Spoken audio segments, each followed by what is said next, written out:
지금부터는 민주당으로 가보겠습니다. 이번 대선 20대 남녀 유권자들의 엇갈린 선택이 눈에 띄는데요. 특히 이분은 이 상황을 어떻게 보고 계신지 궁금합니다. N번방 문제를 알린 추적단 불꽃의 활동가였죠. 박지현 민주당 선대위 여성위원회 부위원장 연결하겠습니다. 박지현 부위원장님, 안녕하세요. 안녕하세요. 박지현입니다. 네, 목소리에 힘이 많이 없으시네요. 네. 지난 1월 말에 이재명 후보 선대위에 합류하셨고요. 이제 대선까지 그야말로 거침없이 열심히 달려오셨는데 어젯밤 그 당선 확정 나올 때까지 계속 개표 방송 보셨습니까? 네, 계속 보다가 네. 네, 오전 7시 반쯤 잠들었습니다. 아, 대선 결과 확정되는 순간 어떤 생각이 들었습니까? 사실 처음에는 이제 현실을 받아들이기가 조금 많이 힘들었고요. 네. 아무래도 이제 이런 혐오 정치를 막지 못한 것에 대한 이제 믿어주신, 지지해주신 분들에 대한 그런 죄송한 마음이 제일 먼저 들었고, 네. 앞으로 대한민국의 미래에 대한 걱정, 불안이 조금 많이 좀 컸었던 것 같습니다. 네. 그야말로 박빙이었고요. 역대 최소 표차였습니다. 뭐 너무 네. 패배에 대한 자책을 할 필요는 없다고 개인적으로는 생각을 하는데 네. 그래도 분석을 뭐 짧은 시간이나마 하셨다면 어떤 요인 때문에 이기지 못했다 이렇게 보십니까?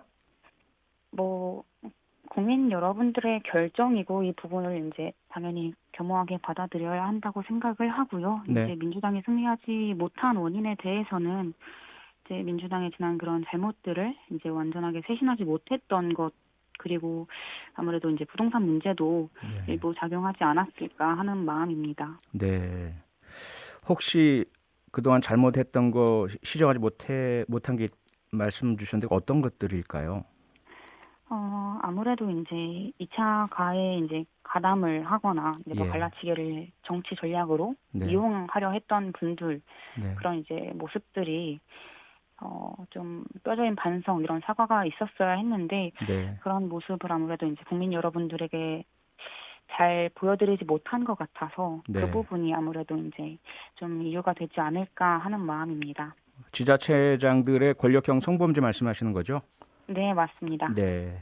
많은 분들이 이번 대선에서 나타난 20대 표심에 놀랐고요. 또 주목을 하고 있습니다. 20대 남성의 다수는 윤석열 국민의힘 당선인에게, 그리고 20대 여성의 다수는 이재명 민주당 후보에게 결집을 했거든요. 네. 어떻게 받아들이세요? 사실 이제 20대 남성 표가 윤석열 후보에게 결집한 것보다 이제 20대 여성 표심이 이재명 후보에게 이제 대결집한 모습을 더 보였다고 이제 생각을 하는데요. 네. 이재명 후보가 윤석열 후보에 비해서 20대 여성 표심은 거의 약 25% 가까이 앞섰잖아요. 예.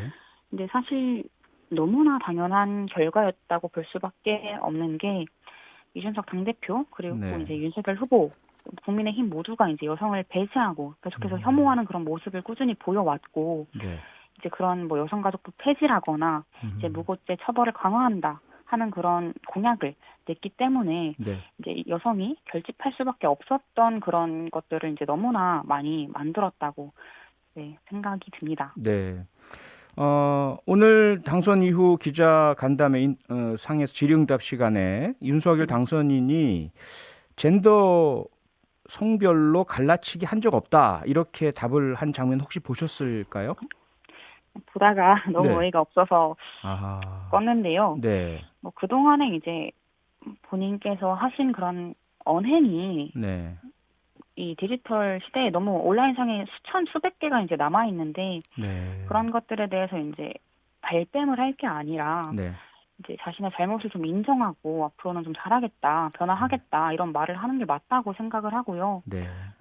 좀 잘못을 인정하고 시인하는 것도 네. 대통령의 미덕이잖아요. 예. 그래서 좀 대통령이 된 기쁨을 이제 좀 누리기보다는 예. 앞으로 좀 대한민국을 이끌어갈 대통령으로서 예. 좀 책임감을 좀 가지고 이제 본인에게서 부족한 부분들을 좀 빠른 시일 내에 채워나갔으면 좋겠는 마음이 큽니다. 네.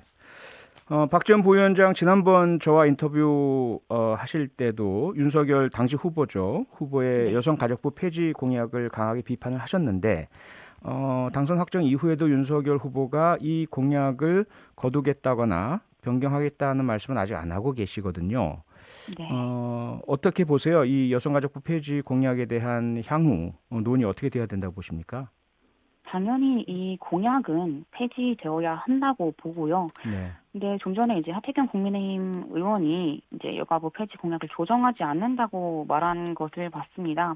예. 여전히 아직까지 현실 직시를 못하고 있다고 보여지고요. 네. 이 여가부 폐지를 통해서 정말 여가부에서 지원을 받고 있는 수많은 청소년과 피해자분들이 여전히 불안에 떨고 계십니다. 네. 이 국민을 불안에 떨게 하는 공약이 어떻게 대통령의 공약이 될 수 있는 것인지 이 부분에 대해서는 당내에서 정말 반성하고 네. 이 공약을 이제 폐기하겠다 발표를 빠른 시일 내에 해야 한다고 생각합니다. 네. 젠더 문제도 그렇지만 국민의힘 이준석 대표가요, 선거 주요 전략으로 내세운 것이 세대 포위론이었습니다. 그 20대가 밑에서, 그다음 60대 이상이 위에서 30, 40대, 50대까지 세대를 포위하는, 그래서 승리를 거두겠다. 이제 대선이 끝났습니다. 이러한 세대 포위는 어떻게 평가하십니까? 여성들 막판 결과를 보여줬듯이 네. 이제 완벽한 실패라고 보여지고요. 이 이준석 당대표의 이런 세대 포위론, 혐오 정치가 틀렸다는 것은 이미 내부에서도 반성의 목소리가 나오고 있기 때문에 예. 이준석 당대표는 이에 대해서 좀 책임을 통감하고 이제 정치인으로서의 자리를 내려놔야 한다고 저는 정말 생각합니다. 정치인으로서의 자리를 내려놓는다, 정계 은퇴를 말씀하시는 건가요? 네, 맞습니다. 이준석 후보의 그런 혐오 전략이 네. 너무나도 이제 먹혔을지는 몰라도 이게 이 대한민국 정치에서 그것도 2022년에 나올 그런 전략이라고 보여질 수 없기 때문에 네. 이런 부분에 대해서 본인이 책임을 져야 한다 이렇게 생각을 하는 것입니다. 네.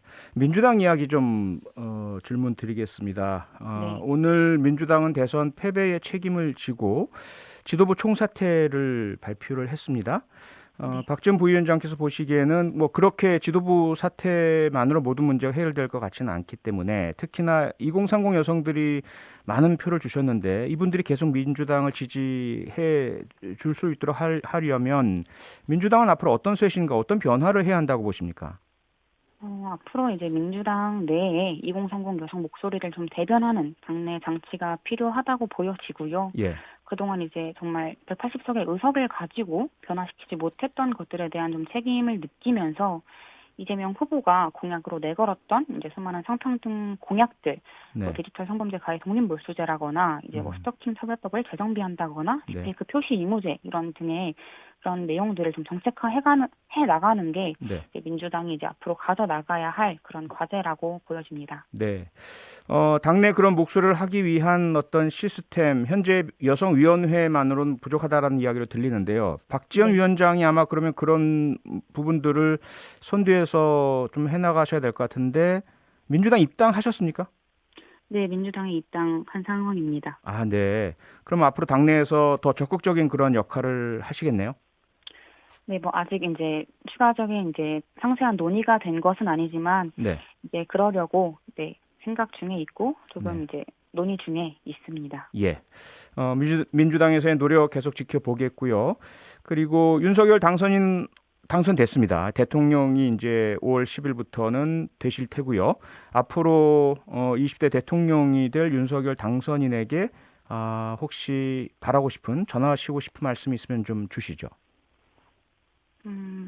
사실 이제 윤석열 후보 이제 당선인이죠.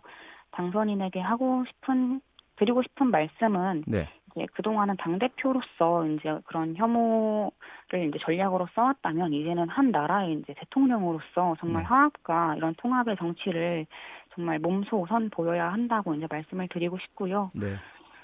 이 여성도 유권자라는 것을 조금 알아주셨으면 좋겠고, 이제 아무래도 이제 계속 권력을 가지고 권력자의 자리에서만 있으시던 분이라 이런 시민들의 그런 어려움, 삶을 좀 많이 직시를 못하시는 것 같다라는 생각을 이제 선거 기간 동안, 대선 기간 동안 많이 했습니다.